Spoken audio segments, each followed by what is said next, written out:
Programming for Downstream made possible by Courtyard by Marriott, Bowling Green Convention Center, Visit Lex, Lawrenceburg, Anderson County Tourism, Bardstown, Kentucky Tourism, Georgetown, Scott County Tourism, Visit Frankfurt, and Four Roses Bourbon. Thank you for your support. Did you know Kentucky has more navigable miles of water than any other state in the U.S. except Alaska? Is Alaska still a state? It's 90,000 miles of streams and dozens of rivers. It's also quite famous for some other liquids, those which flow from a barrel, that being beers, bourbons, and wine.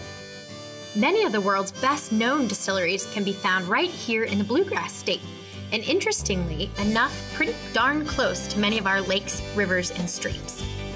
We're here to take you on an expedition of the secrets and histories of our intricate waterways while visiting Kentucky's distilleries, breweries, and wineries. I'm Carrie. And I'm Kyle. And we're two Kentuckians who are pretty proud of our state and want to share a sip of what the Commonwealth has to offer.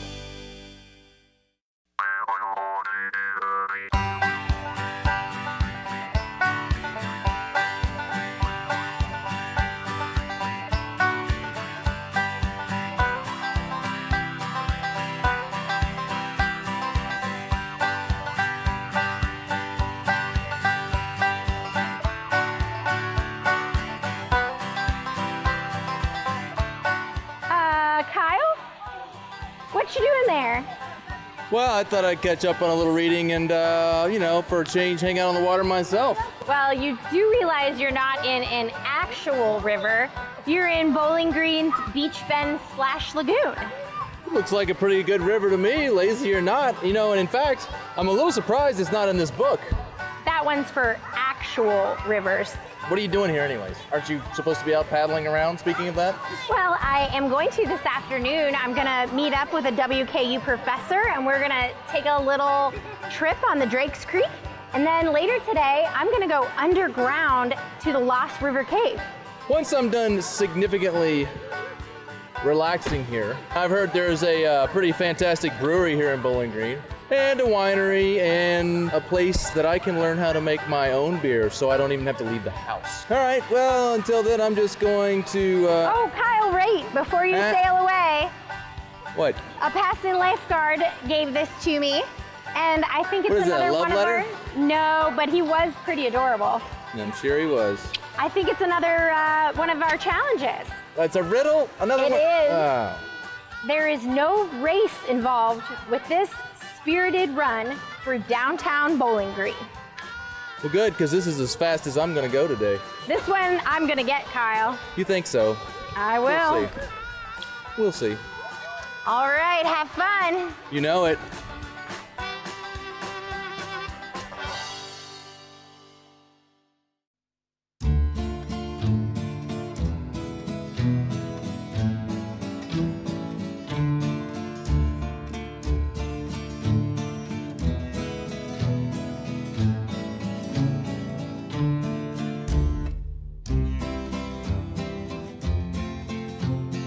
Desiree. Kyle. This is fantastic. Thank you. We're at Traveler's Cellar. In the cellar, Yes. with a whole lot of bottles of wine. Yes. What about this location? We're here in Bowling Green. We're out in the country of Bowling Green, really. Well, you know, like 4.5 years ago, we were driving, my husband was retiring from the Marine Corps, and we were driving down the road, and my in-laws were showing us another house down the road, and we saw a for sale by owner sign on this house. And lo and behold, we walked in and there was this wine cellar. And we were like, oh my God, it has a wine cellar. We have to buy this house. No. So here's how it works then. What you did was, you realized how much it was going to cost to fill this up by going out and buying bottles, and you said, you know, it's going to be way easier to just make our own and fill it. Is that's kind of how? So we thought. Right, so you thought, and then you realized, That was the idea. And then once we grew the first 100 vines, we did some experimentation with small batch winemaking and decided, like, we can do this. This would be fun. There's a lot of failures before you get to success, right? Yes. I mean, that's part of making the wine, is the tasting. Some things work, some things don't. Yeah. And that's the fun of it, because when you get something to where you want it to be, it's like an aha moment. Well, you know, I think I need to talk to Derek about some of this stuff because I want to know what that aha moment tastes like. Let's go upstairs and check it out. Okay, sounds good. After you. Okay.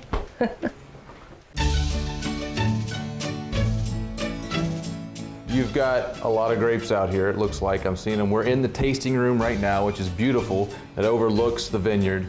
Was there a challenge of growing grapes in Kentucky here in Bowling Green? Is there something unique about that? Anything and everything about grape growing in Kentucky is unique and special. You know, the limestone water is key to Kentucky bourbon, just like it's key to winemaking in many regions of the world, but specifically in Kentucky. So the main chemical component of that is calcium carbonate. Calcium is used in the same things that make antacids. So it offsets the acids in your stomach, same thing it does in the soil. So in the vineyard right now we have the most of what we have is Keck Frankos, also known as Limburger or Blaufränkisch. Oh. It's a Hungarian, Austrian varietal. We have also planted some Riesling and Norton and Cab Franc, right. Which are commonly found in Kentucky. Sure. So we've got a red that looks like you've poured up so far, and this is Bacon Noir. So tell me about that. Yeah, commonly known as Baco Noir. It's although spelled somewhat the same, there is a separation there. So Baco Noir is a grape varietal that grows well in Kentucky, as well as a lot of the other varietals that we've made wine from this year. It's really good. So tell me about the, what else is popular here? Because we've got quite a few to choose from, it looks like. Probably our most unique in-house creation is our sweet tea wine. Sweet tea wine. You got it. So where did this sweet tea wine come from? This is exactly what it is. This is Grandma's brewed southern sweet tea with a base of golden raisins for the tannins, for the structure, the body structure, and that sort of thing. And the balance comes from the freshly cut lemons that are added during the fermentation process. So this is a very unique creation that took quite a while to perfect. We're very proud of it, very happy that it's turned out so well, and it's been very popular. So I think we should try a little bit. That. All right, so this is the sweet tea. Wow, it does smell just like a summer day. That's amazing. And you do get the raisin. I can get a little bit of that flavor in there, a little bit of the citrus with the lemon. But not so much that. But not too much. And the finish is just like a tea. It's fun, and it's southern, it's unique to Kentucky, and it's something very special to bring to this region. Definitely, definitely. Derek, this has been a pleasure, my friend. What a beautiful place you have out here, and thanks. You all are already cranking out some really good stuff, from the bacon to the vignoles to the sweet tea. I mean, you got a little bit of something for everybody. I appreciate it, Kyle. Thanks so much. Good luck moving forward. Cheers.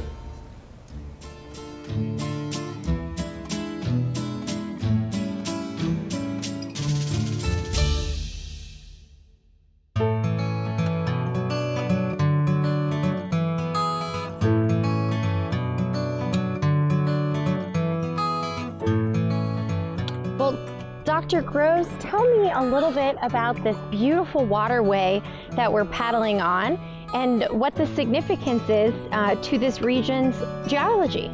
Well, this is Drake's Creek, and it and flows northwards ultimately to get to the Barren River, not too far from here. Karst refers to as a type of landscape that is formed in certain types of rocks, limestone in this case, that are especially soluble. And so you end up with featuring caves and big underground rivers and sinkholes. And Drake's Creek here is one of the nice characteristics of it is a lot of the water, a lot of the areas of the creek are actually fed by big springs where cave streams are emerging back to the surface. So there's all this water underground and then it bubbles back up into the surface? Yeah, there's big springs, not right here, but if we continue up or downstream, there's various springs, big springs, where underground rivers are coming out. And in fact, that has a pretty big influence on the fishing, because that means that the water's colder in the summertime here in the creek and warmer in the wintertime. Dr. Groves, I know one of the things that makes this river so unique is it has these really cool gravel bars. How and why does this river get those? Drake's Creek and Some of the ones nearby, not all of them, but have these gravel bars. There's certain types of rocks that flow through where they're relatively insoluble, and so they accumulate in these gravel bars, and they're really very nice because you can stop and have a picnic, or use it as a base for swimming or even camp. Now the limestone in the water is what makes Kentucky great for bourbon, right? Well, yeah, it's closely related. When water gets in contact with limestone, the water tends to have high pH, which in turn means that iron is not very soluble. And from what I understand, iron is really bad for whiskey. And so because the natural chemistry. Dr. Groves, I was wondering if you could maybe help me solve this riddle I have. It's something about a spirited run for downtown Bowling Green? Well, that's a good question. I guess I just don't know. If it maybe has something to do with Lost River Cave, maybe? I'll have to find out. That's where I'm headed next.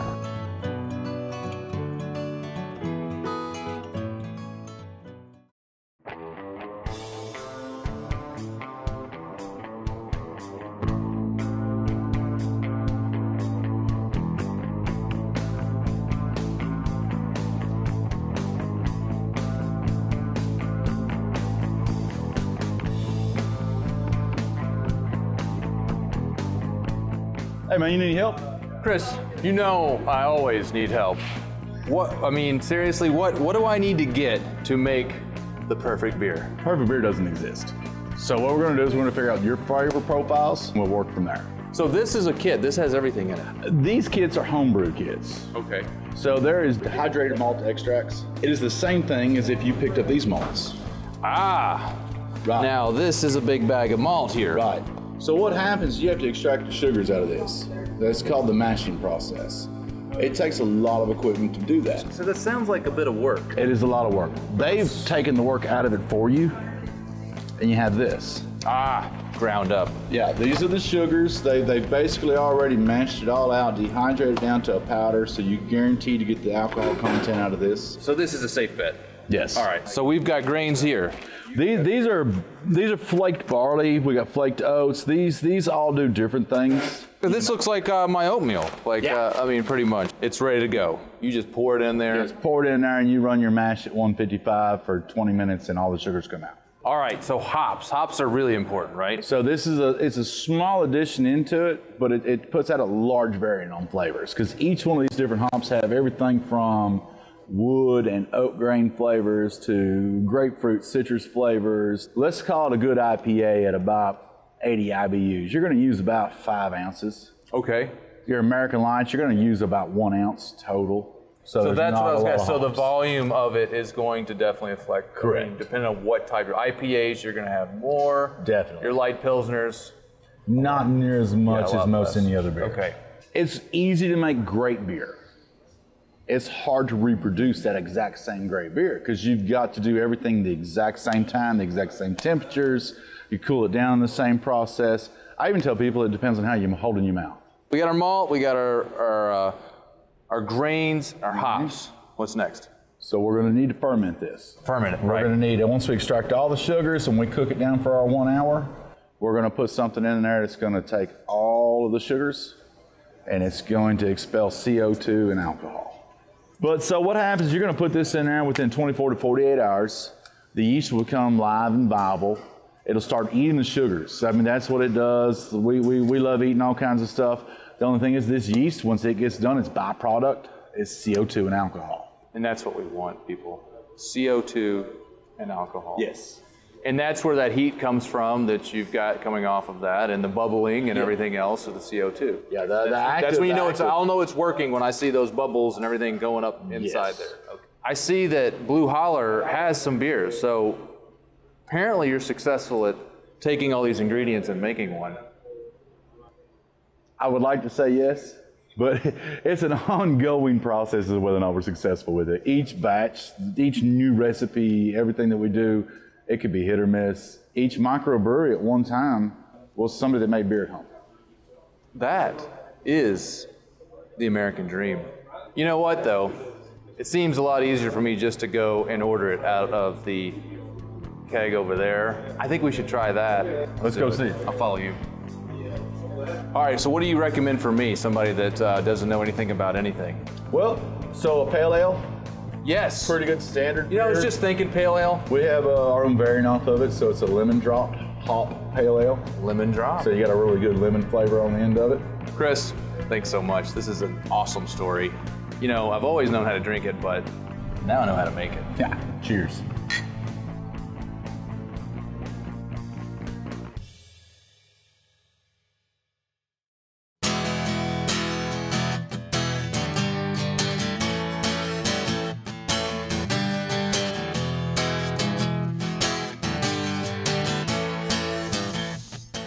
Hey, Carrie. Hey, Chad, how you doing? Doing great, how are you? Good. This place is so beautiful. Yes, it really is.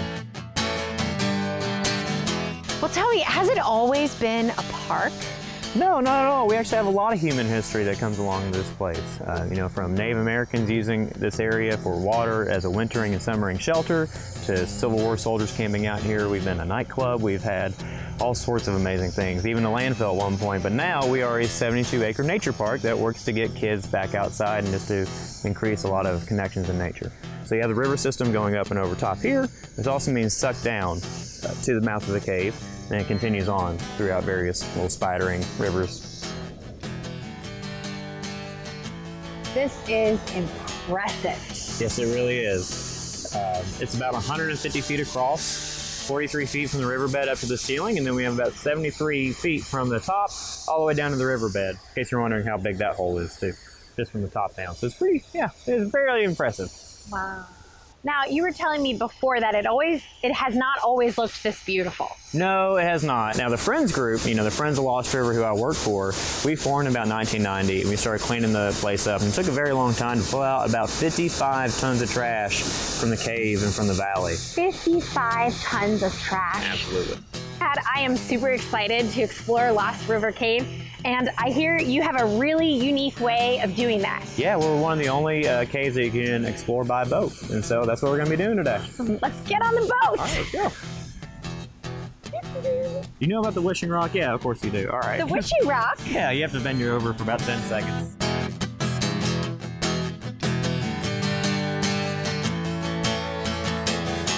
Now you say this is called? We call this the Wishing Rock because if you don't lean your heads towards the middle, you're going to really wish that you did. Ah. So welcome to Lost River Cave, the Inside Edition. Get it? Because now we're in our system, in this karst, you know, sinkhole plain area. A drop of oil can leave your car, and on a rainy day, make it down to here in an hour and a half. So when you look at these flow stones, it's a lot of small things over time to really help make all these beautiful things happen. During that time, you can do a lot of wrong things, but you can also come back. It's very peaceful just to listen to the water flow over that stone. It's pretty nice. So we are in what's called the breakdown room now. It's a room just formed by lots of breaking down in the cave system. Rooms like this are formed from smaller rooms opening up into other ones and then making tunnels. And we get made fun of sometimes here and there because we have small formations. We really do. If you look around, you can tell I've been down here too much. This is the Lost River Cave mummy. There's his head, his arms, and his legs up there at the top. Oh yeah, I can see that. And that's what we call, if you look right there at his feet, you see what we have cave ribboning. And you see how the water's been making that path. We also have our Lost River bonsai tree. Oh. Or a safari tree. It's not quite bonsai, not a tree in a pot. Oh, what was that? That may have been one of our cave kisses. Now, if it was cold, it was a cave kiss. It's worth 100 years of good luck. But if it's warm, that was a bat kiss. Ooh. It's worth 100 years of bat luck. Well, it was definitely cold, so I think I have some good luck. All right, good deal. Are there any bats that live in this cave? Yes and no. See, bats like nice, quiet, dry caves, and that is just the complete opposite of ours. We have this natural river system that continually flows through here, and so as you can definitely hear, and so bats don't quite like to be in this area that we're in. But during the wintertime, we have more of an increased bat population because there's young adolescent males that are kind of looking in the wrong spot, so we jokingly call them bachelors. Ah. That's a real laugh. There you go, yeah. Well, I saw a boat go by earlier with some families on it, and it looked like it was you know, mom and dad and some small children and grandpa and grandma with them. So it really looks like you get a whole range of folks. Yeah, our tour guides are really good about trying to meet everybody's needs in the audience so that we can continue to make it, you know, impressionable for young people and still a great experience for those who've probably seen caves before and heard all of our information, but it's our guides that really make the difference there. And they're the ones who get to interact with the 4,000 school kids a year that we see. That's a lot of kids. It's a lot of kids. We do a lot of environmental education here. Well, Chad, I was wondering if you could help me solve a riddle. Okay. There is no race involved on this spirited run through downtown Bowling Green. Do you know what kind of run they could be talking about? So there are a couple different runs that we have here in Bowling Green. We have those typical races. You know, we have 5Ks all over the place. A run could also mean an underground river system. Really? Yes. And so the one that you may be talking about, maybe some organized crime people used back in the 1920s when Bowling Green was known here and there and, you know, local legend as Little Chicago. So Whiskey Run may have been one where they had this entrance there in downtown Bowling Green and it exited out at Barren River, and so they would send things down through there, particularly whiskey barrels. Oh, so Whiskey Run. Thank you so much, Chad. No problem. Glad to help. Thank you.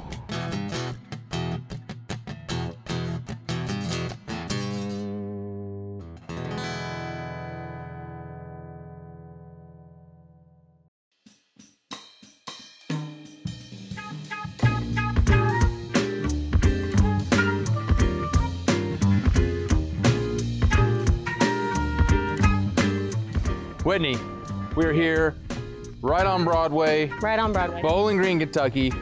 There's a giant white squirrel on the wall behind us. What's going on? Well, this is just our little brewery that we have here. We are the first brewery in Bowling Green, Kentucky. We're also really known for our food too. We're also a full service restaurant. And you all are making beer inside here. We make beer inside back behind in our this kitchen. white squirrel. Yep, in our kitchen. So what's up with the white squirrel?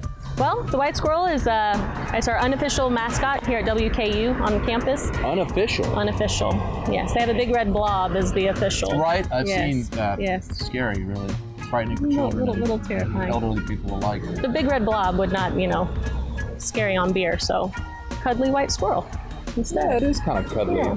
So you all are brewing beer. You're also, there's a restaurant. There's food. Tell me about the food. What can you get here? Is this just like pub food, or we have some good stuff? What's going on? We have all of the above. So we are more of a gastro pub with a little bit of a southern flair as well to it. Southern flair. If we can get local, we get local. If we can get it fresh, so we also have a pasta dish. So we use fresh pasta. Our chef creates new specials every week for us as well, where we really utilize our local ingredients during that time. So yeah. And of course the beer as well. Right? And the beer. Right. We actually do use local pumpkins in our pumpkin ale that we make during the fall, and we use fresh jalapenos from local farms for our jalapeno beer in the summertime. So yeah, we try to keep it local as much as we can. All right, you know, all of this chatter about food and beer has made me thirsty and hungry. Let's go talk with Evan. He's gonna give you some awesome beer. Great brewer. Let's talk to Evan. And get some food too. Yeah, food. Yeah. That'd be good. Let's all right, let's do it. Come on.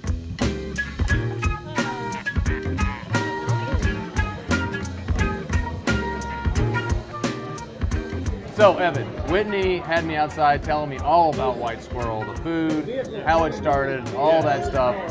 I got hot, I got thirsty. She said, come inside, talk to you about the beers.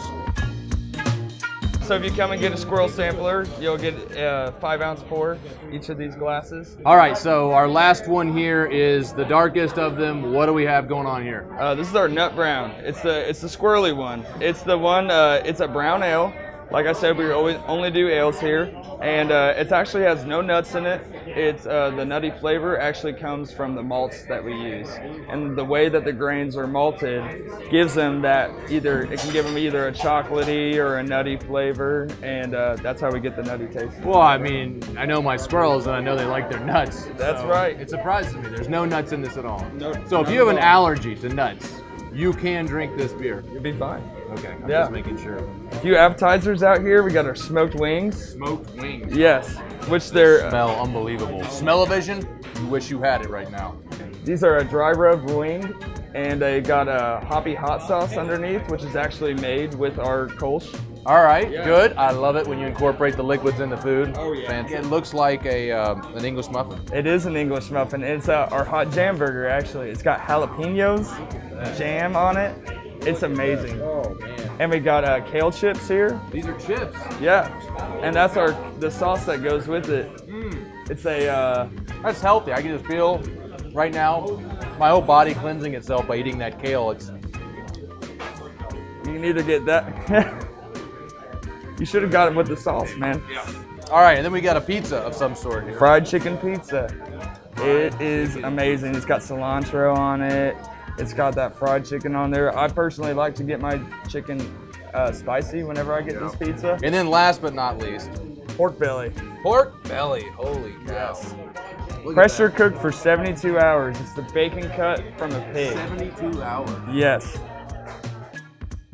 Very cool. There we go. Now we know the white squirrel. We know that there's no nuts in the nut brown. And we know that there's some amazing food here. Evan, my friend, appreciate it. Thank you. We'll be back. Awesome.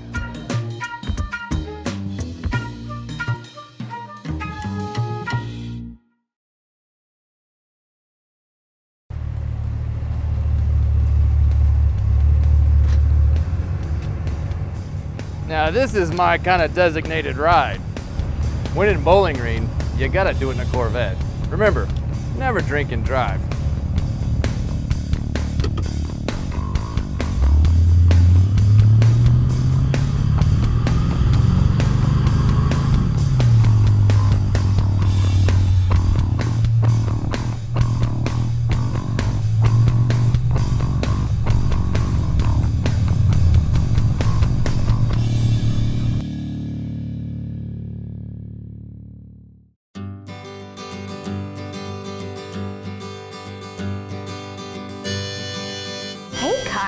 Well, hello there, Carrie. Did you just pull up in a Corvette? As a matter of fact, I did. That was a fancy car. Well, we're in Bowling Green. I wasn't gonna drive, so that's the best thing to take a ride in, right? So where you got me? This is a preservation tasting room, and this is one of the top tasting rooms in the country, Kyle. That was your expedition today? Well, I explored some of the most beautiful places here in Bowling Green. I took a paddle on Drake's Creek and I learned about the geology, and then I went underground at Lost River Cave. And you didn't get lost. I did it in some natural air conditioning. Oh, that does sound good. Well, while you were out there spelunking, I went to a winery and learned about some science, and then I went to learn how to make my own home brew, which I'm gonna do. Oh. And then after that, well, I went to White Squirrel, and it was a good day. Fun stuff. And you know what the best part was, Kyle? I solved the riddle. What?